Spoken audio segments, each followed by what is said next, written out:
All right, now's the time to start. So it's 3:05, so let's get started. So, someone have a question? All right. If you don't know me by now, I'm Ryan Dougherty. I'm one of the TAs for 355. I hope you know it's 355 here, not some other class. So what these recitations are for are basically lecture help sessions because students have always been struggling with this class, and we thought recitations are a good idea, and they really do seem to work a lot. So what these are designed to do is I'm going to make up a few problems for us to work through the recitation, and you'll get to keep those as for extra practice. I'm attempting to record these. I don't know if it'll work in general, but I'm hoping it will. So are there any questions before we get started?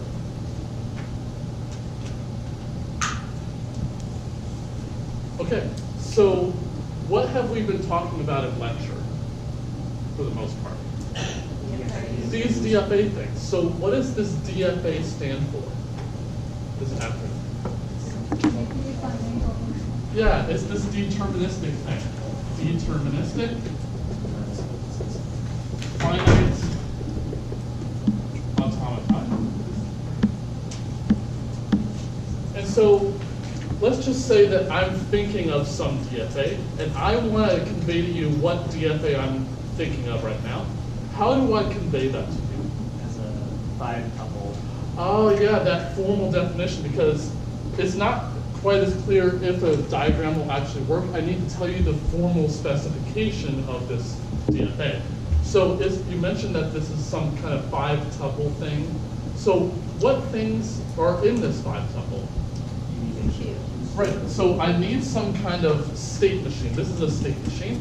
So I need some kind of states. What else do I need to be able to transition between states? Alphabet. I need some alphabet, right? And what does this alphabet play a role as? How do I actually execute a transition?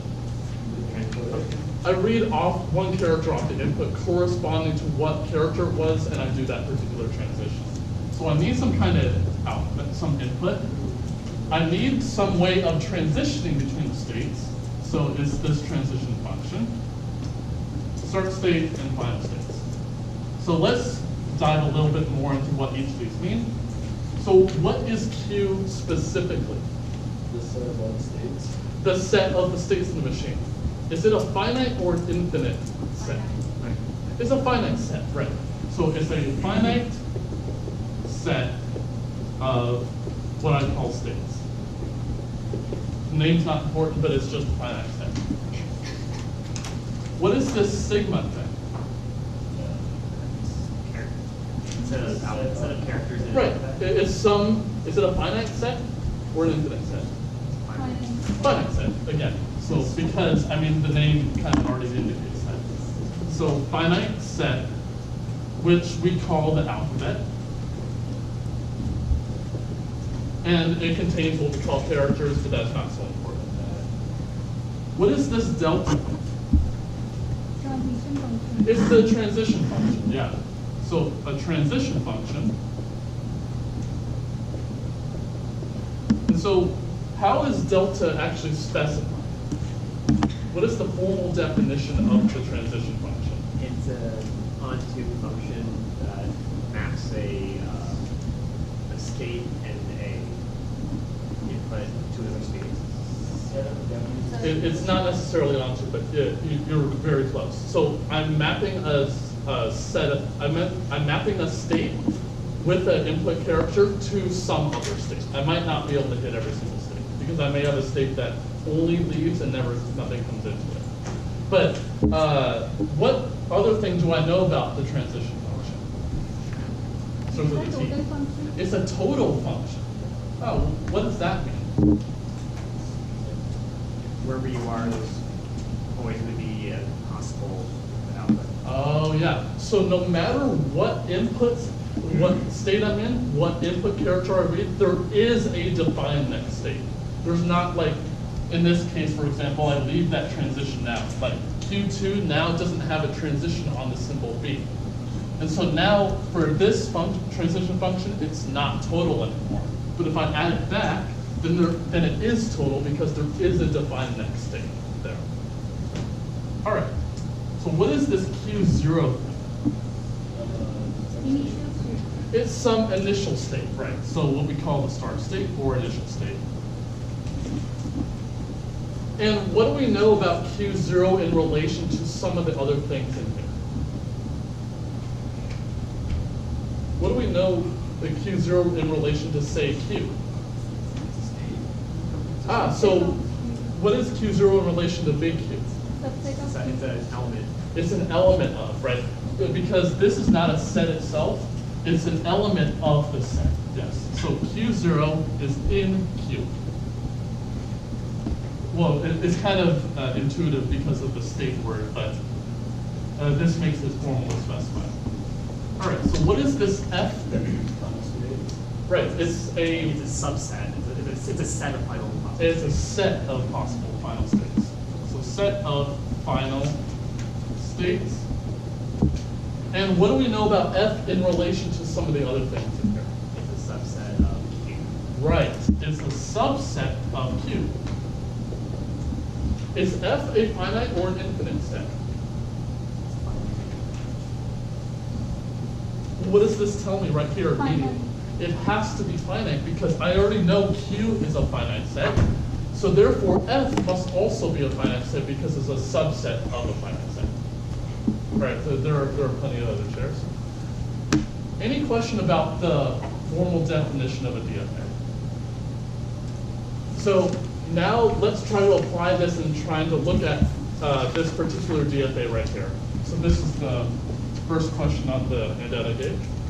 So I have a state diagram of some DFA, and the first question, part A, is give me a formal complete specification for a DFA that looks like this. So what do I need to tell you to give you a formal specification? All those five. Right, I need to give you those 5 parts. So I gotta tell you what Q is, what sigma is, and the other thing. So what is Q? You said the magic words. It's the set containing Q0, Q1, and Q2. Remember, big Q is a set. And so it's not a list or something like that, it's a set. Okay, so we told you that. What is sigma? Is the set containing A and B, right. How did you actually figure that out? Only A and B are used in the diagram. Right, so well, where do I look in the diagram? At the transition. At the transition, the labels on the transitions. How do I know that there's not some other thing that I include here? Well, not maybe like epsilon or something. How do I not know not to include that? Because remember, the transition function is a total function. So no matter what state, I must have a symbol, every single symbol in the input alphabet must be leaving that state, going somewhere. And so if I look at each state, there's an A and B leaving this state, A and B leaving this state, A and B leaving this state. So I know those can only be the characters in the input alphabet by knowing that the transition function is total.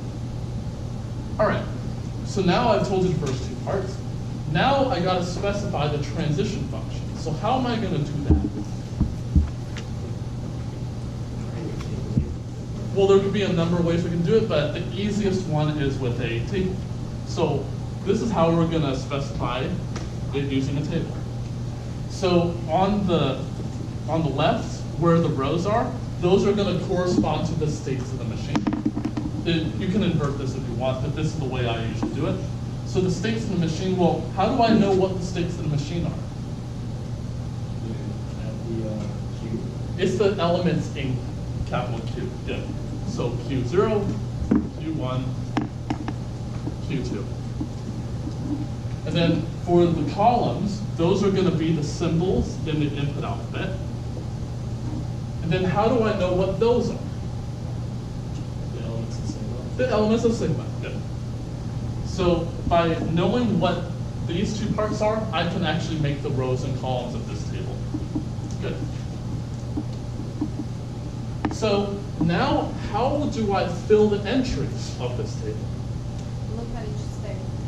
Oh, okay, I'm gonna look at the diagram and fill in each entry. So what does this particular entry correspond to? The transition on Q naught using A. Ah, yeah. I look at the state Q0 and I figure out where do I go on the symbol A? So where do I go on the symbol A? Q0. I go back to myself because it's a self, it comes back to itself. So I write Q0 here. Where does Q0 go on B? Q1. It goes to Q1 because that's where the arrow takes me. So I go to Q1. Q1 on A, where does that go? Q2. It goes to Q2. Q1 on B, I think comes back to Q0. Q2 on A, I think goes to Q1. And then what's the last entry? Q2 on B goes where? Q0. Goes back to Q0. Good.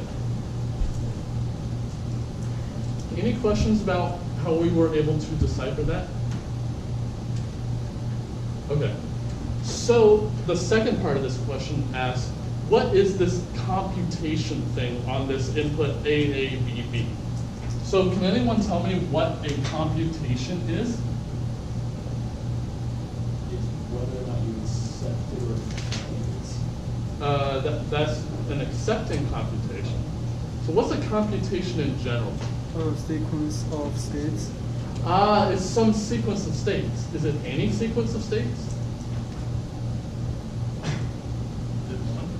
Yeah, well, there's only one, but how do I determine what that is? well, it's maybe based on each element in each input. Based on the elements in the input, I figure out where does this input take me throughout the machine if I fed this input to this machine. So let's figure out what the computation, the sequence of states is for this particular input. So when I fire this machine up, what states have I seen? Q0, because how do you know that? It's the start stage by that first parent. It's the start state. Oh, we actually forgot a few things. What did I forget about the formal definition?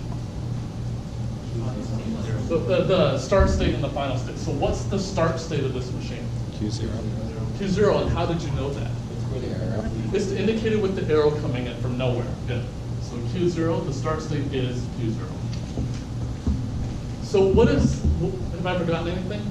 Yeah. Yeah, F, the set of final states. So I know it's a set, but what is in this set?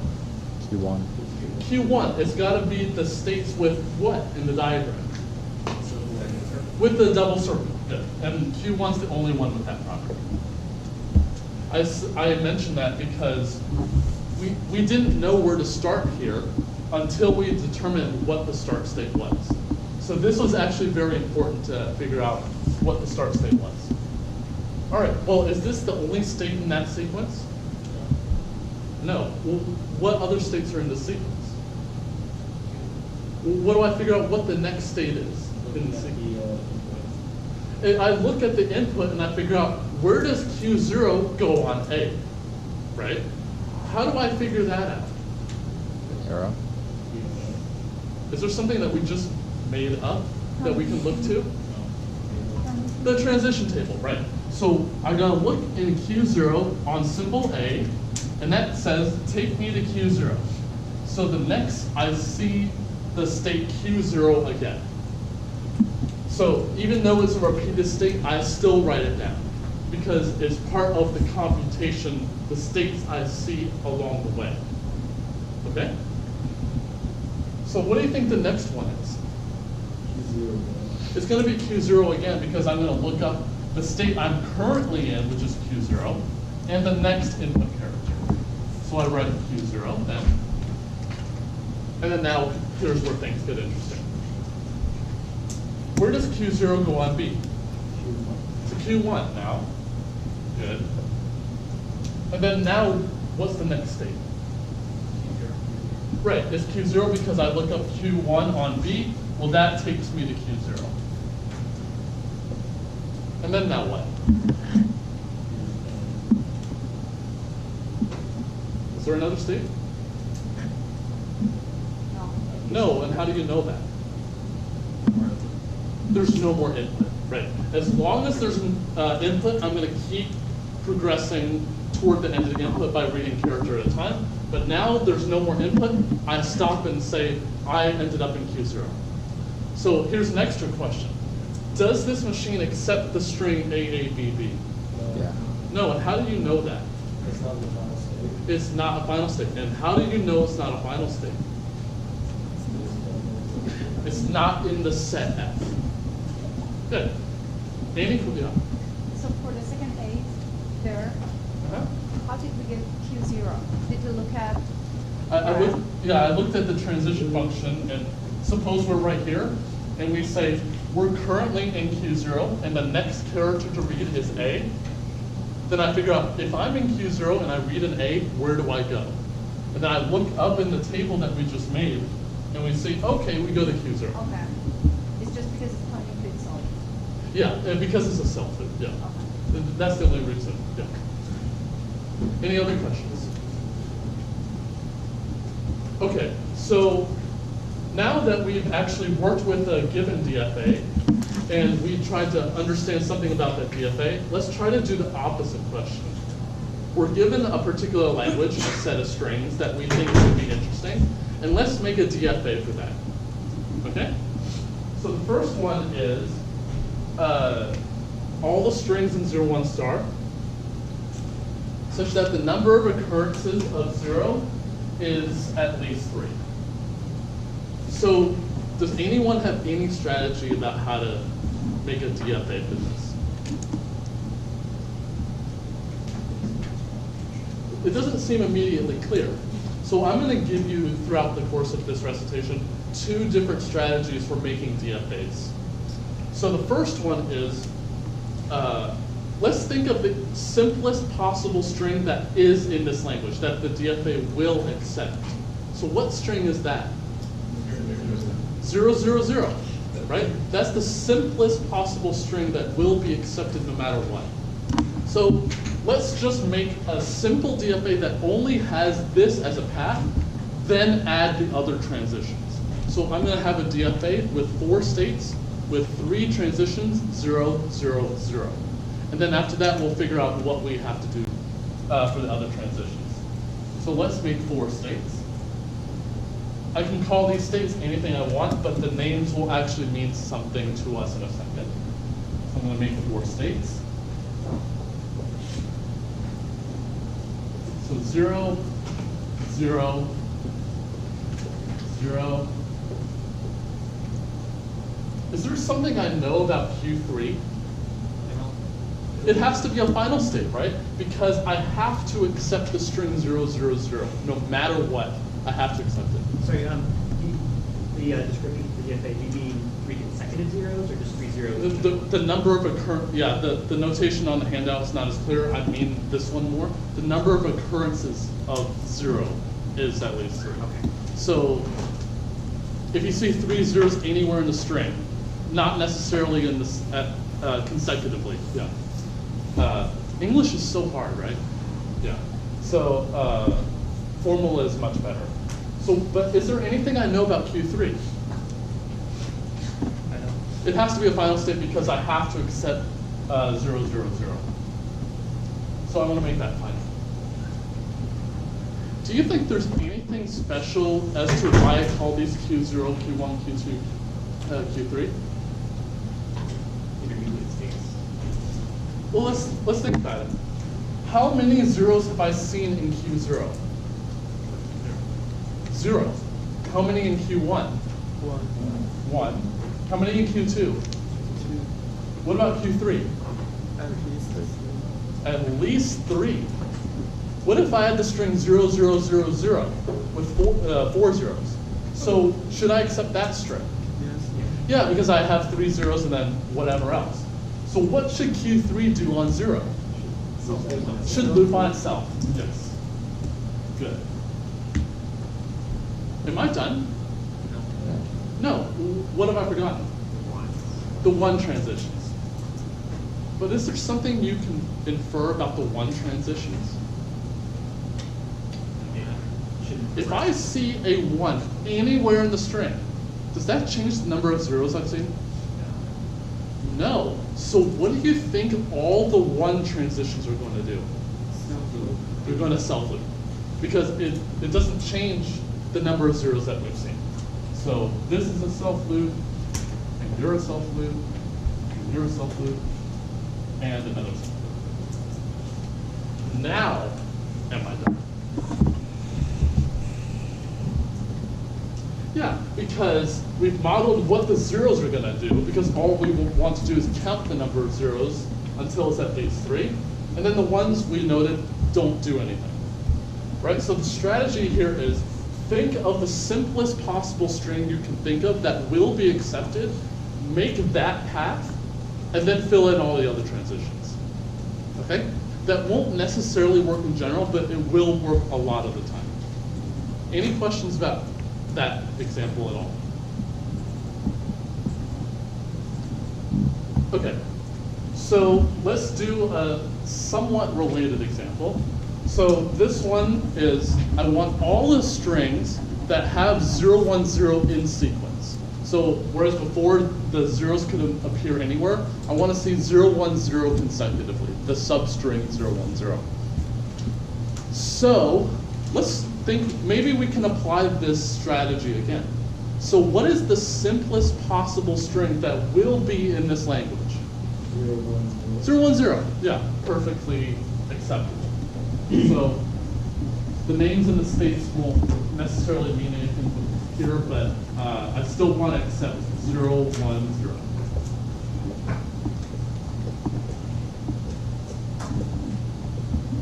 And then again, as we know, Q3 is final state. Okay? I know I have some transitions left out. What do you think Q3 is going to do? It's going to self-loop. Why? We're done. We're done. We're trying to think of this path as Q0. I haven't seen anything of 0, 1, 0 yet. Q1 means I've seen a 0 so far. Q2 means I've seen 0, 1 in that order. And then Q3 means I've seen 0, 1, 0. Okay? So once I get to Q3, I don't care what happens after the string. So we just need to self-loop afterward. Okay? Let's see. So now we have some other transitions to fill in. So what do you think Q0 is going to do on 1? We come to the consensus that it should self-loop. Why? Because if I make it go anywhere else, then that means that I've seen something of 0, 1, 0, but I don't want that to happen because I've just seen a 1. So it should self-loop here. All right. Q1 on 0. Back to Q0. Let's see. So if I see a 0 here, where should it go? Q0. I hear some Q1s and Q0s. What do you think? Q1. Let's say that we do make it come back to Q0. Should I accept the string 0, 0, 1, 0? Yeah, I should accept that string. Will this accept that? 0, 0, 1, 0. That won't accept it. So that's a problem. So why do you think we should make it go to Q1 then? Because this Q1 means the last thing I just saw was a 0. So if I keep seeing zeros, the last thing I've seen was a 0, over and over and over. So it should self-loop on 0 here. Okay? Now here comes the interesting one. Q2 on 1, where should that go? Everyone says Q0, but let's try to think, what if it were any of the other 3? What if Q2 went to Q3 on 1? Well, then I would accept the string 0, 1, 1, and I don't want that. What if Q2 went back to itself on 1? But then I would accept the string 0, 1, 1, 0. And I don't want that either. What if it went back to Q1 on 1? Again, we'll have 0, 1, 1, 1, 0 be accepted. And we don't want that either. Why should it come back to Q0? Because Q2 indicates that we have just seen 0, 1 in sequence. But if I see another 1, then that just means I've just erased what I've seen so far. Because I need to restart the whole search process again, which means I must come back to Q0. So that's why the transition comes back to Q0. Any questions about any of this? Okay, so let's do the very last example, which I think is the most interesting.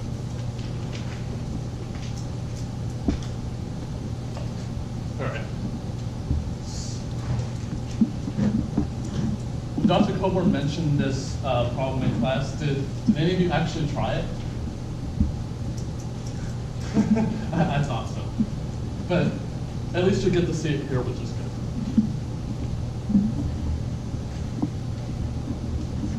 So the problem that we're looking at is all the strings 0, 1s in 0, 1 star, such that the binary representation of W is divisible by 5.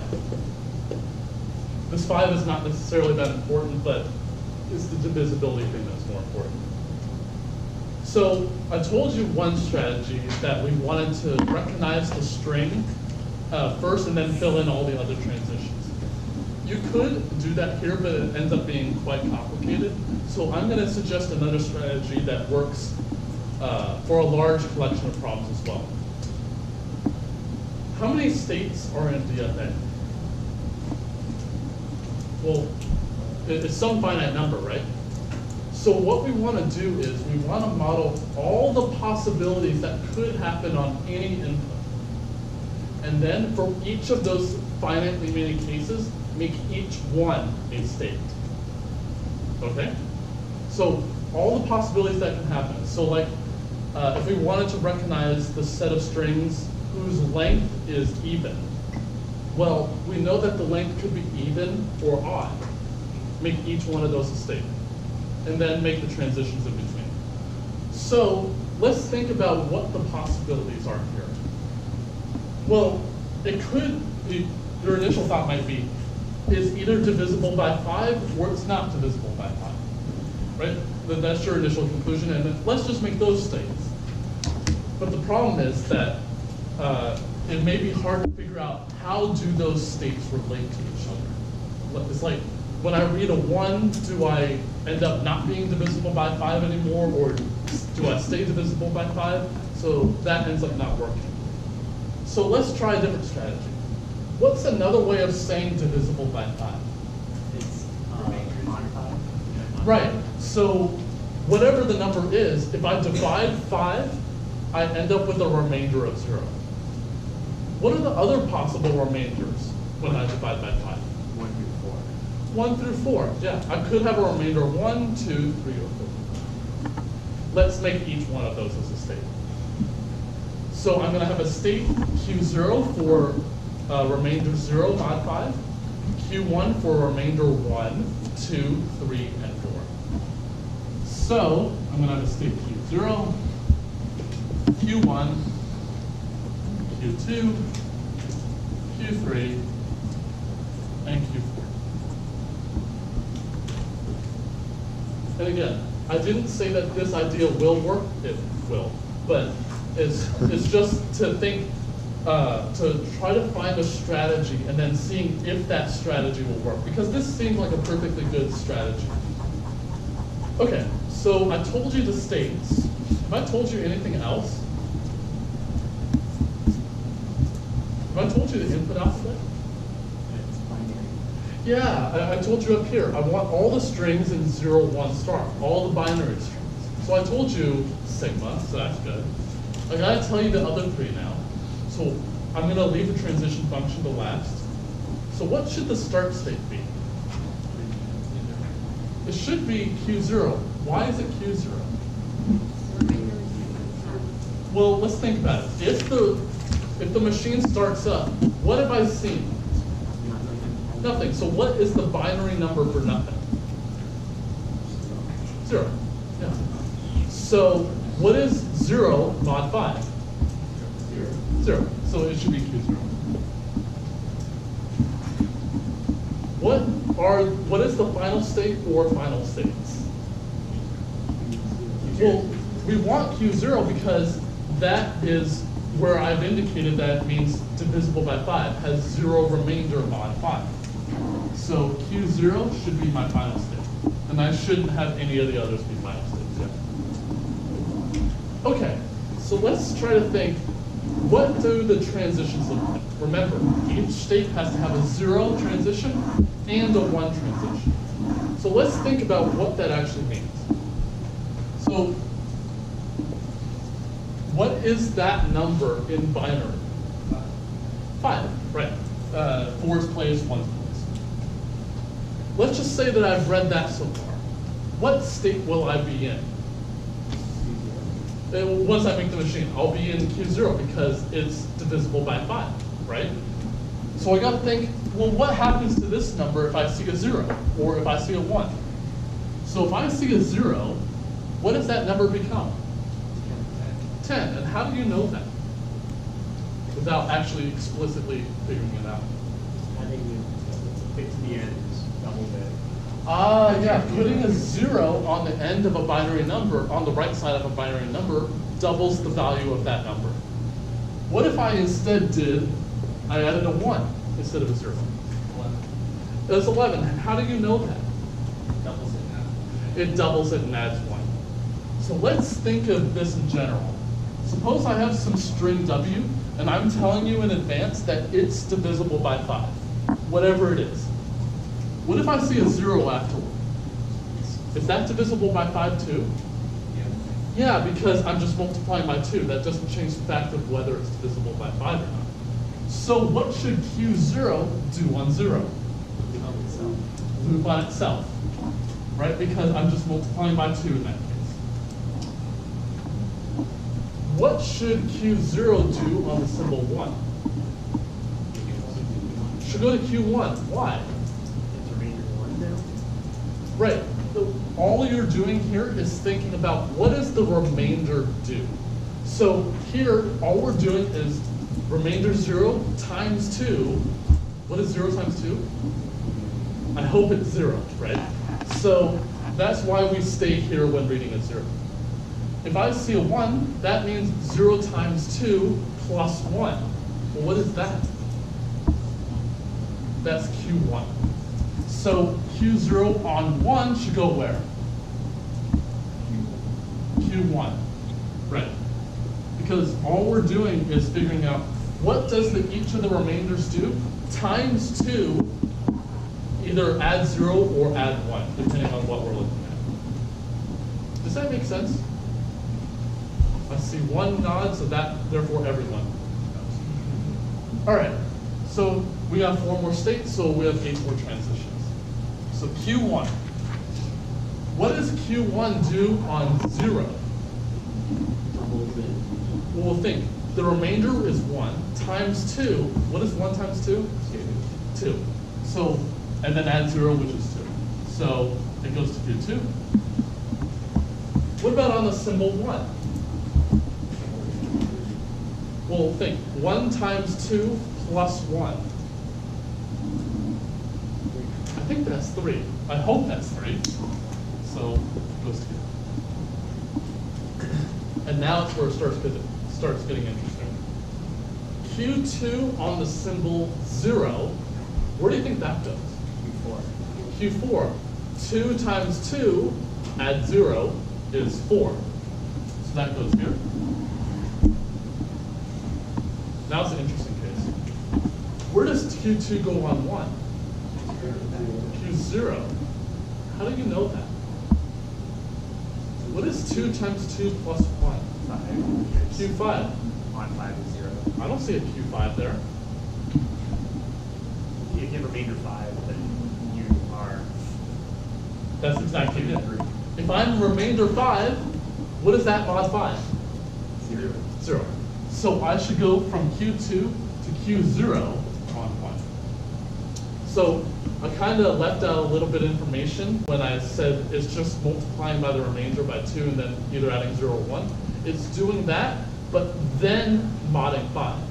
So that doesn't cause a problem earlier because, for example, 1 times 2 plus 1 is 3. 3 mod 5 is still 3.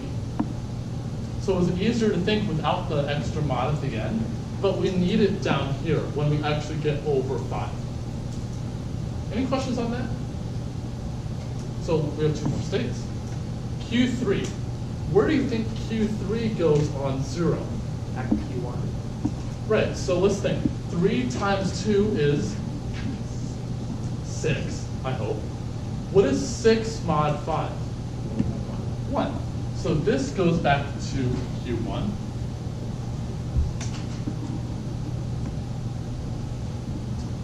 Where does Q3 go on 1?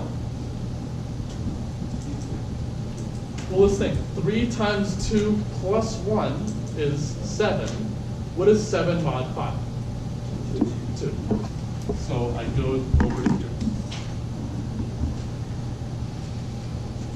One more state to go.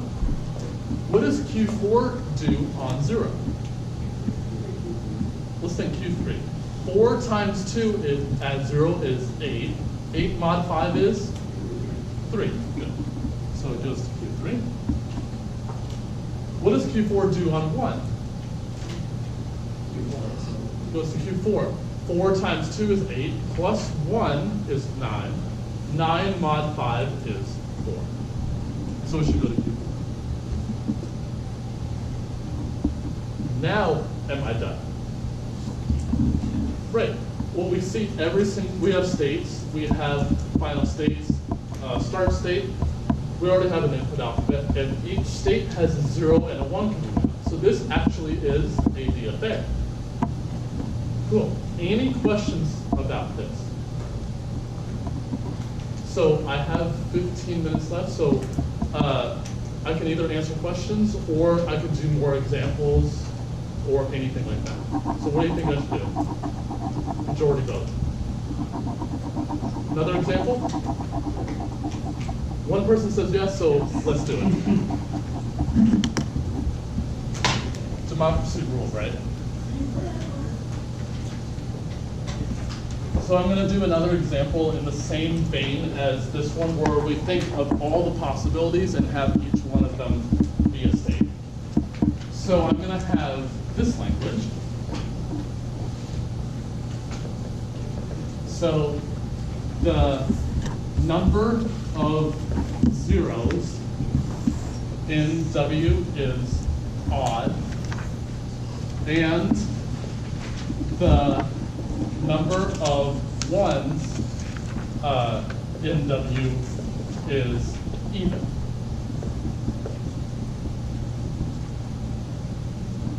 So I want to accept the strings that have an odd number of zeros and an even number of ones. Those are the strings I want to accept. So what do you think my states are going to be here? Odd and even zeros and then odd. Ah, yeah. So let's model all the possibilities. Either I can have odd or even zeros, or odd and even ones, right? So let's just model all 4 of those possibilities. So I'm going to name my states such that we can capture that notion. So let's have Q, odd, odd. So the state names are going to be that the first one represents the 0 part, and the second one means the number of ones part. So this state means I've seen an odd number of zeros and an odd number of ones. So now we got to make the other states. So odd, even, Q, even, odd, and Q, even, even. So maybe this idea won't work. It will, but let's just try it anyway. Okay, so now that I've told you the states, do you know the input alphabet? Yeah, because I told you that in the definition of the language. What is the start state? Q even Q even even. How do you know that? zero. Because if I haven't seen anything, I've seen 0 zeros and 0 ones. So that must mean that I've seen an even number of each, and therefore that's my start state. Okay? Cool. What are my final states or final state? Well, I want the case where the number of zeros is odd and the number of ones is even. So I should see an odd even in the subscript. Oh, then that's that state over here. Because the first one means zeros and the second one means ones. Okay, so now I gotta give you the transition. So let's just start down at the start state. What do you think Q even even is gonna do on 0? Odd even. It's gonna go to odd even, which is over here. And what do you think it's gonna do on a 1? Q even even is probably gonna go to even odd. Because if I've seen an even number of zeros, if I see one more, then I go to odd, and the same thing for the 1. What about odd even? What is it gonna do on 0? It's gonna come back to even even. Whoa. Do you think that there's some kind of pattern that's gonna come about here? Can you tell what these two states are gonna do on 0? Yeah, what are they gonna do? They're gonna go up and down, right? So this state on 0 is gonna come down here, and this state is gonna go up on 0. How do you know that? Because I've written the states in such a way that the one corresponding to 0 being odd, both states are up here, and the even states are down here. So it's just gonna go oscillate back and forth every time I see a 0. What about the ones? What are they gonna do you think? Well, let's just make sure. What do you think this state's gonna do on 1? Well, this even is not gonna change. What is this odd gonna change to? Even. It's gonna change to even. Yeah, so it's gonna go to even, even. Oh, what do you think the top two states are gonna do? Right, it's gonna oscillate back and forth, just like the zeros, but across here. And why is that? For the ones, I wrote both odd states right here, and both even states here. And it's just gonna oscillate back and forth. Any questions about that? So the idea is, well, with the earlier examples, think about what strings you have to accept and then build your DFA around those strings. And then for these two examples, it was about thinking about all the possibilities that could happen and model each one of them as states. Okay? Is that good for everyone? Do you have any questions about anything? This is the time to ask questions. All right, I'll see you next week. Thank you.